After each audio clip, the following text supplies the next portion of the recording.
오늘 우리에게 주신 하나님 말씀은 시편 55편 1절에서 23절의 말씀입니다. 시편 55편 1절에서 23절 우리 함께 합독하도록 하겠습니다. 하나님이여 내 기도에 귀를 기울이시고 내가 간구할 때에 숨지 마소서. 내게 굽히사 응답하소서. 내가 근심으로 편하지 못하여 탄식하오니 이는 원수의 소리와 악인의 압제 때문이라. 그들이 죄악을 내게 더하며 노하여 나를 핍박하나이다. 내 마음이 내 속에서 심히 아파하며 사망의 위험이 내게 이르렀도다. 두려움과 떨림이 내게 이르고 공포가 나를 덮었도다. 나는 말하기를 만일 내게 비둘기같이 날개가 있다면 날아가서 편히 쉬리로다.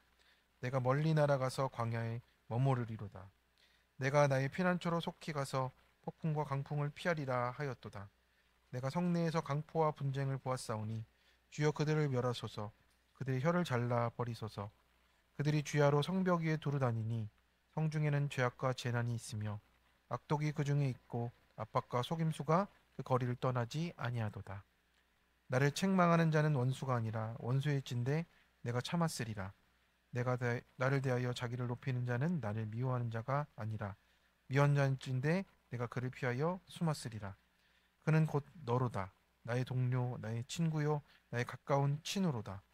우리가 같이 재미있게 의논하며 무리와 함께하여 하나님의 집안에서 다녔도다. 사망이 갑자기 그들에게 임하여 산채로 수월에 내려갈지어다. 이는 악독이 그들의 거처에 있고 그들 가운데 있음이로다. 나는 하나님께 부르짖으리니 여호와께서 나를 구원하시리로다. 저녁과 아침과 정오에 내가 근심하여 탄식하리니 여호와께서 내 소리를 들으시리로다.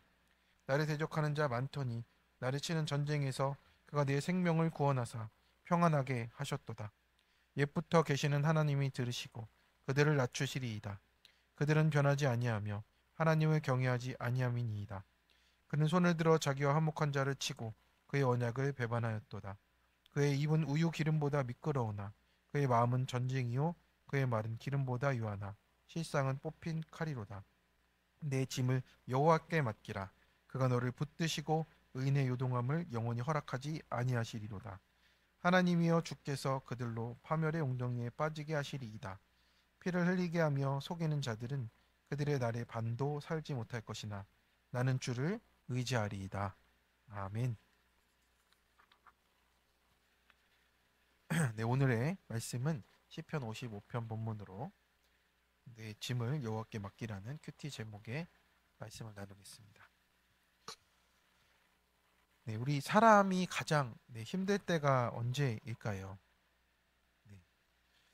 네, 몸이 아플 때도 많이 힘들고 돈이 없을 때도 힘듭니다.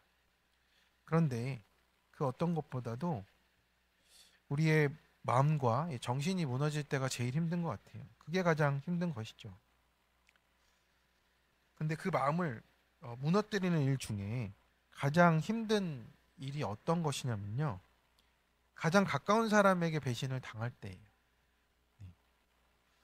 그래서 가족 중에 막 그런 일들이 일어날 때 우리가 더 힘들어하는 게 가장 가깝다고 여겼고 나를 가장 믿은 사람이라고 느꼈을 때 그 배신감이 컸던 것 같아요. 시편 55편에서 다윗은요, 전쟁 중이었습니다. 근데 전쟁은 원래 적이랑 싸우는 거잖아요. 그런데 이제 아군이었던 사람이 가까운 친구가 칼이 되어서 자기를 찌른 겁니다. 얼마나 힘들겠습니까? 다윗은 보니까요, 정이 많은 사람이에요. 그리고 사람을 좋아해요. 그러니 그런 가장 가까운 친구가 칼을 뒤에서 꽂으니 너무나 힘들었을 겁니다. 그러니까 목숨이 아니라 이제 마음이 깨진 사람이 된 거잖아요. 네, 마음이 깨졌을 때, 그 사람을 붙잡아 주는 것이 얼마나 힘듭니까? 네, 사람 쳐다보는 게 힘들어서 숨기도 하고요. 어려운 일이 생기게 되는 겁니다. 그런데 그때 다윗은 어떻게 됩니까? 우리 주일의 말씀에도 그러나 나는이었잖아요. 그런데 다윗은 어떻게 합니까?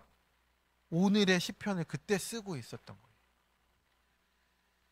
이런 거를 뭐라고 합니까? 시라고 쓰고 기도라고 읽는 겁니다. 기도 가운데로 나아가는 거예요. 거기서 무너지지 않았다라는 것이죠.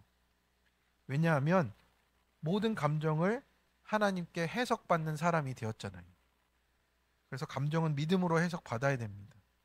해석받지 않은 감정은요, 죄가 되고 해석받은 감정이 은혜가 되는 거예요.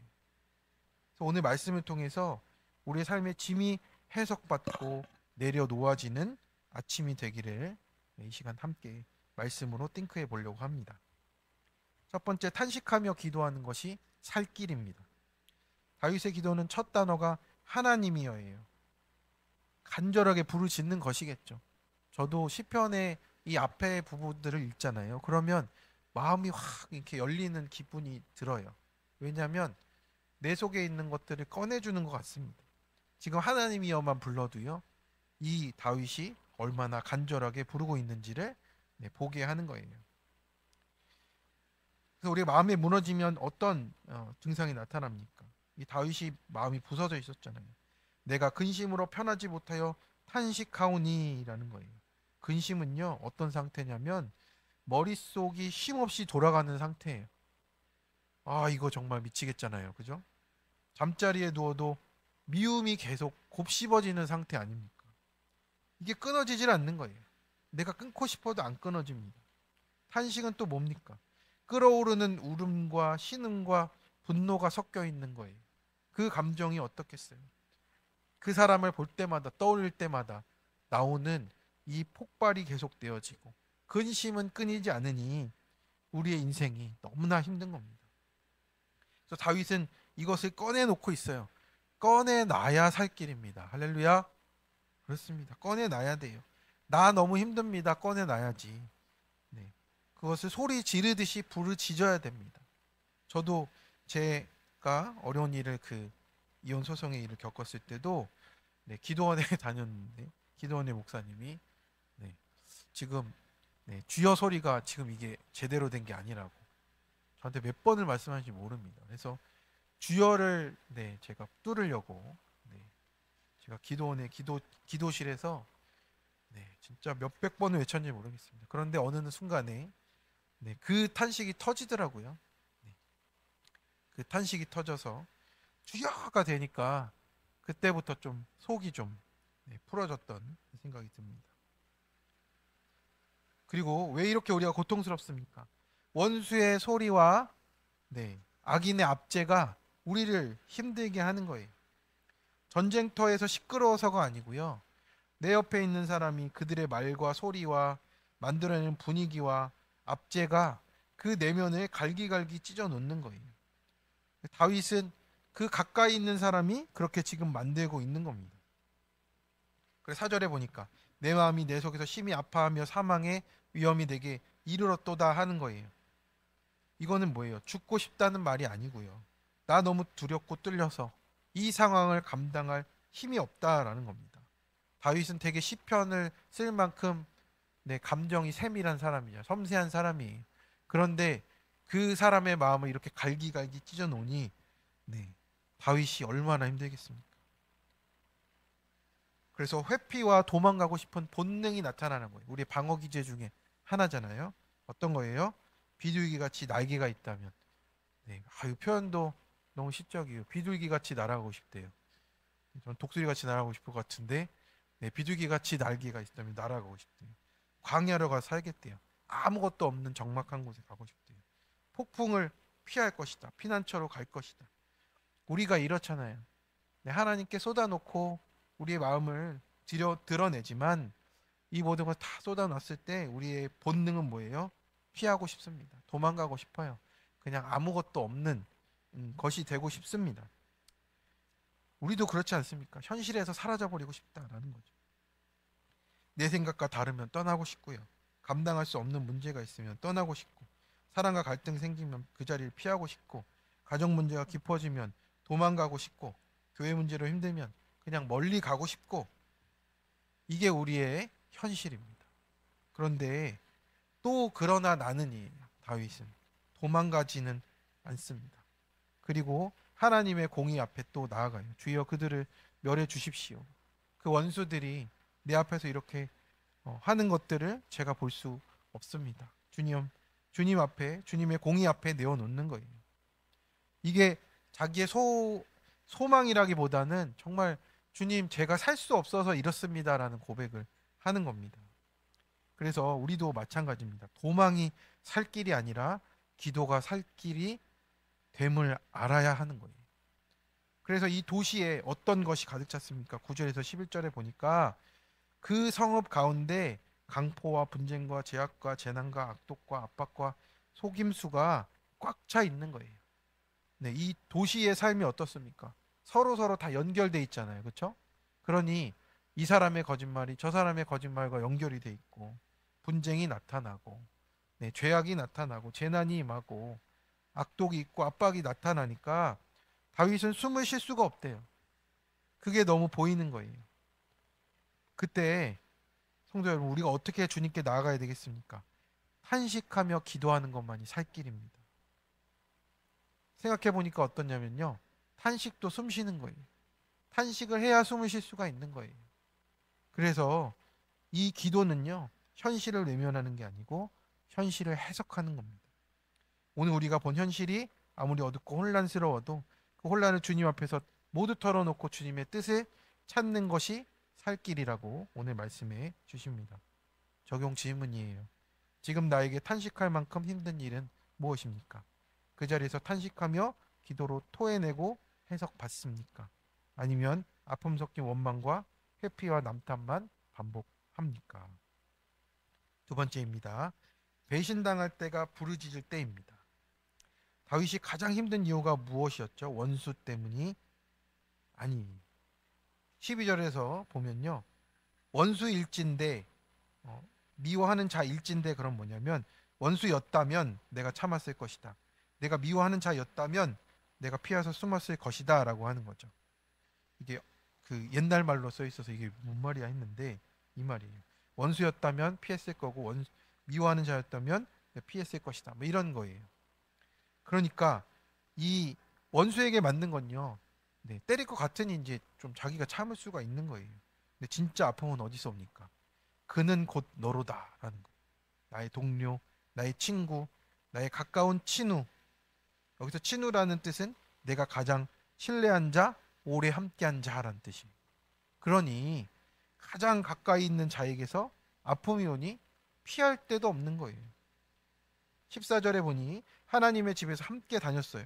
예배했고 함께 찬양하고 함께 울고 웃었던 그런 아주 강한 아주 가까운 영적 친구까지도 되었던 사람입니다. 그러니 얼마나 배반감이 크겠습니까?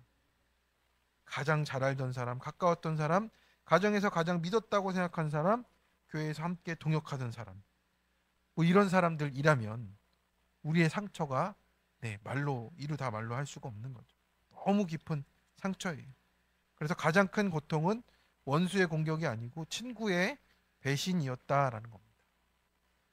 성도 여러분, 그렇습니다. 우리의 인생에서 가장 어려운 일 중에 하나가 또 배신이잖아요. 억울함도 있고 억울함을 넘어가야 또 우리가 억울함도 훈련인데 배신도 우리의 훈련으로 다가올 때가 있어요. 우리가 사람을 의지했던 그 모습이 드러나는 또 자리거든요. 그때 사람이 무너지는 것이죠.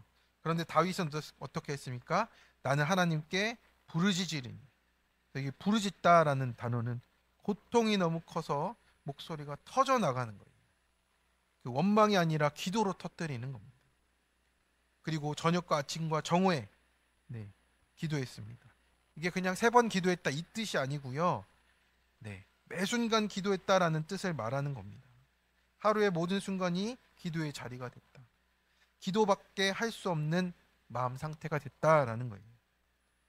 그 친구가 나의 전부처럼 믿고 살아갔는데 호흡처럼 여기며 살아갔는데 무너져 숨도 못 쉬겠다는 겁니다. 그러니 우리를 무엇만 숨을 쉴 수 있게 합니까? 기도만 숨쉬게 하시는 거예요. 그만큼 어려워졌다라는 겁니다. 18절에서 어떻게 됩니까? 전쟁에서 그가 내 생명을 구원하시고 평안하게 하셨도다. 외부 상황은 그대로인데요. 하나님이 다윗 안에 이 기도를 통해서 이 숨쉬는 것을 통해서 평안을 심어 주시게 된 거예요. 그래서 20절, 21절은 배신자의 행동을 얘기해 주죠. 언약하고 입술은 부드러웠고 했지만 마음은 전쟁이었고 마른 기름 같은데 실상은 뽑힌 칼로 찌르게 되었다라는 거죠. 앞모습과 뒷모습이 달라요. 말이 칼이 돼요. 뒤에서 말을 계속하니까 관계가 깨지는 거예요. 좋은 말처럼 보이는데 돌아서면 나를 향한 칼이 됐어요. 오늘 우리 안에서도 말로 상처를 받기도 하고 상처를 주기도 합니다. 그런데 그 때가 되었을 때 다윗이 그 말이라는 칼을 들고 싸우려 하지 않습니다. 말로 싸워서 될 일이 아닌 것이죠. 쏟아진 말들 속에 무엇이 진실인지 우리 하나님께서 다 아십니다. 공의로 심판하실 분도 하나님이시고요. 그러니 다윗은 그 상황 속에 하나님께 부르짖으며 깨지고 상한 마음 그대로 올려드려요. 오히려 기도의 사람으로 세워지는 겁니다. 성도 여러분, 배신당하면 끝이 아니고 기도를 시작할 때입니다. 사람의 칼이 나를 찌르면 아프지만요, 사람에게 돌려서 하나님께 부르짖을 때 하나님이 그 인생을 다시 세우시는 그 거듭남이 나타나는 겁니다. 적용 질문이에요. 그는 곧 너로다 할 만큼 믿었지만 큰 아픔을 겪게 한 사람은 누굽니까? 그 일로 인해 하나님께 부르짖습니까? 여전히 배신가가 얼굴만 키우고 있습니까? 저녁 아침 정오처럼 매 순간 기도로 숨쉬며 은혜를 의지합니까? 세 번째입니다. 내 짐을 맡기며 주님을 의지합니다.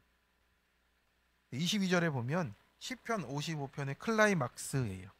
다윗의 결론인 거죠. 22절은 내 짐을 여호와께 맡기라. 그가 너를 붙드시고 의인의 요동함을 영원히 허락하지 아니하시리로다. 아멘. 여기서 짐은요, 인생을 짓누르는 무게, 삶 전체가 기울어지는 부담이에요. 그러니까 이 짐이다, 그냥 이 정도가 아닌 거죠. 그죠?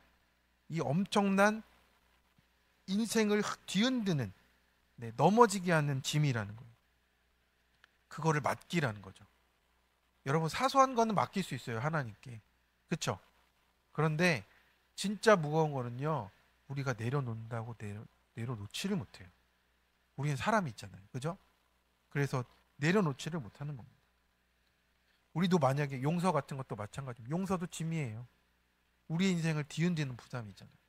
근데 그거를 내려놓을 수가 없어요. 왜냐하면 우리는 인간이잖아요. 우리 본성 때문에 그래요. 그러니 하나님의 말씀으로만 우리가 용서를 할 수도 있는 겁니다. 그 모든 것들이, 내가 내어주지 않는 짐들은요, 하나님의 말씀으로만 우리가 내려놓게 되어 있어요. 맡기라는 뜻은 그럼 뭐냐? 강한 명령어입니다. 아주 강력한 명령어예요. 던져버려라예요. 던져버려라. 아니, 하나님께 맡기라는 뜻은 되게 정제된 표현 같잖아요. 그죠? 주님 맡깁니다. 이렇게 예쁘게 말할 것 같아요. 근데 이게 뭐예요? 여호와께 던져버리래요. 내려놓으라는 거예요. 내려놓는 것도 정제된 표현 같잖아요. 이게 어떤 표현이냐면 휙 던져 넘기다는 거예요. 휙 던지라는 거예요. 하나님께. 완전히 굴려보내다는 뜻입니다. 이게 산 위에서 굴려보내는 거예요. 만약에 돌이 있어요. 이런 둥근 돌이 있다. 그럼 산 위에서 굴려 내리면요, 내 뜻대로 갑니까, 안 갑니까? 못 가요. 핀볼처럼 막 이렇게 가다 팅팅팅 튕겨가지고 막 가잖아요. 근데 그렇게 맡기라는 거예요. 그거를 하나님이 하신다는 거예요. 그래서 우리는 짐을 조금 맡기고 조금 내가 지고 있으려고 붙잡고 있습니다. 내가 주님께 맡긴 것 같아도 사실 손가락 한마디는 걸고 붙들고 있는 거예요. 그런데 그것을 솔직하게 인정하시고 하나님 앞에 나아가야 됩니다. 하나님 말씀하세요. 내 인생을 무너뜨리는 그 무게조차도 하나님께 다 던져버려라. 전부 맡기고 과거도 현재도 사람 문제도 상처도 배신도 미래도 맡겨라. 던져버리라는 거예요. 내가 계속 붙들지 말고 주님께 완전히 넘겨서 다시 가져오지 말라고 하시는 거예요. 맡긴다는 것은 마음속에서 소유권을 이전하는 겁니다. 내가 걱정의 주인이 아니라 주님이 그 문제의 책임자이시다 라고 인정하는 맡김입니다. 그래서 하나님이 그렇게 할 때 어떻게 하십니까? 그가 너를 붙드시고입니다. 어제도 나타난 말이잖아요. 붙드신다는 말은 옆에서 받쳐서 세운다는 뜻이에요. 그래서 하나님이 한 번 맡기면 평생 붙드시는 언약의 인자하심이 있어요. 헤세드가 있어요. 의인의 요동함을 영원히 허락하지 않으십니다.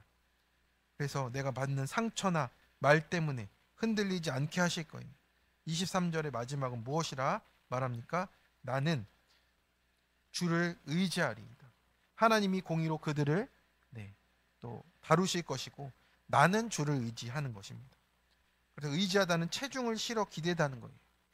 우리가 엘리베이터 보면 기대지 마십시오 써 있는데, 근데 우리는 이 체중을 실어서 기대는 것이 하나님께 믿음을 우리가 고백하는 겁니다. 우리의 인생을 뒤흔드는 사건이 왔을 때 우리를 망하게 하는 것이 고난 자체가 아니에요. 고난의 짐을 내가 지고 있겠다 할 때 망하는 겁니다. 성도 여러분, 내가 붙들면 무겁고요, 하나님께 맡기면 가볍습니다. 내가 들고 있으면 짐이고 주님께 맡기면 은혜입니다. 오늘 아침 우리가 짊어지고 온 짐을 주님께 던져버리고 인생 전체를 하나님께 기울이시는 우리 성도님들 되시기를 바랍니다. 우리 중3 친구의 큐티예요. 초등학교 때 학교 폭력과 가정에서 억눌린 감정 때문에 중학교에 진학해서 일부러 활발하고 튀는 성격을 만들려고 했습니다. 애써 만들어 온 저의 이미지가 무너지는 사건을 겪으며 초라한 모습을 들켰다는 수치심 때문에 한 학기 동안 무단 결석을 했답니다. 그 고난을 통해 지금의 교회 공동체로 인도됐고 청소년부 수련회에서 제 있는 모습 그대로를 드러내며 힘을 얻었습니다. 하나님은 학교 나갈 용기를 주셨고 기독교 학교로 전학했습니다. 처음에는 조용히 지냈지만 친구들이 생기니 관계의 우위에 서고 싶은 마음이 생겼습니다. 그래서 친구들보다 앞서려 하고 억지로 활발한 척하면서 지냈습니다. 그런데 몇몇 친구들이 복도와 급식실에서 저를 보고 숭거리기 시작했고 친했던 친구들마저 등을 돌렸습니다. 처음에 무조건 사과하며 관계를 회복하려 했지만 쉽지 않았습니다. 힘든 마음을 교회의 공동체에 나누며 중2 생활을 마쳤습니다. 오늘 본문을 묵상하며 다윗이 심판해달라고 하나님께 간구하는 원수가 바로 제 속에 있음을 깨달았습니다. 겉으로는 친구들에게 잘 대해주는 것 같지만 속으로 무시하고 정죄하기 때문에 평안함이 없었습니다. 하나님을 믿는다고 하면서도 학교에서 두려운 사건이 오면 인터넷 동영상으로 회피하는 저를 불쌍히 여겨주시길 바랍니다. 제 안의 비교의식을 하나님께 물리쳐 주시고 평안을 허락하시길 간절히 기도합니다. 우리 중3 친구가 겪었던 참 어려운 일 같습니다. 학교를 한 학기 동안 못 갈 정도로 힘든 것 같아요. 근데 이 친구를 옆에서 지켜보는 부모님도 얼마나 회개하며 갔겠습니까? 우리 인생에 정말 이런 일이 없지 않은 것 같아요. 우리 가장 가까운 사람을 통해서 또 우리는 또 연단 받습니다. 그 수고를 통해서 구속사가 우리 삶에 또 우리 가정에 나타날 줄로 믿습니다. 적용 질문입니다. 그는 곧 너로다 할 만큼 믿었지만 큰 아픔을 겪게 한 사람이 있습니까? 그 일로 인해 하나님께 부르짖습니까? 여전히 배신과 울분만 키웁니까? 저녁 아침 정오처럼 매 순간 기도로 숨쉬며 은혜를 의지하고 있습니까? 제가 잘못 읽었습니다. 이건 제가 이따가 정리하겠습니다. 세 번째 정질문입니다. 지금 내가 하나님께 맡기지 못하고 붙잡는 짐은 무엇입니까? 내가 계속 붙잡고 있는 이유는 무엇인가요? 오늘 그 짐을 구체적으로 어떻게 맡길지 어떻게 적용하시겠습니까? 아멘. 함께 기도하겠습니다. 주님, 오늘 말씀 앞에서 우리의 마음을 숨길 수 없음을 고백합니다. 탄식하며 기도하는 것이 살 길이라 하셨는데 우린 근심을 품고도 스스로 해결해 보려 하다가 마음을 더 피곤하게 하고 우리 인생이 하나님 더 어려워지는 길을 가게 됩니다. 주님, 사람의 말로 마음이 무너질 때가 있었습니다. 가까운 이의 말 한마디 때문에 함께 예배하던 이의 말 한마디가 칼처럼 꽂힐 때 우리가 도망가고 싶고 기도하기보다 원망했던 우리의 죄를 용서하여 주옵소서. 다윗처럼 저녁과 아침과 정오에 매 순간 주님께 호흡하며 기도하는 사람이 되게 도와주시고 상처받은 마음을 숨기지 말고 기도로 터뜨리는 은혜를 주어 주시옵소서. 이 아침 내 짐을 여호와께 맡기라 하셨습니다. 우리가 붙들고 있는 짐과 사람과 관계와 상처와 배신의 기억과 두려움과 염려와 내일의 모든 무게까지 주님의 발 앞에 내려놓게 하여 주시고 의인을 요동치 않게 하신다 하셨사오니 하루를 사는 동안 흔들릴 때마다 주님을 더 의지하게 하여 주옵소서. 주님께 기대게 하여 주옵소서. 우리의 모든 삶을 주님께 맡겨드리오며 우리 주 예수 그리스도의 이름으로 기도드립니다. 아멘.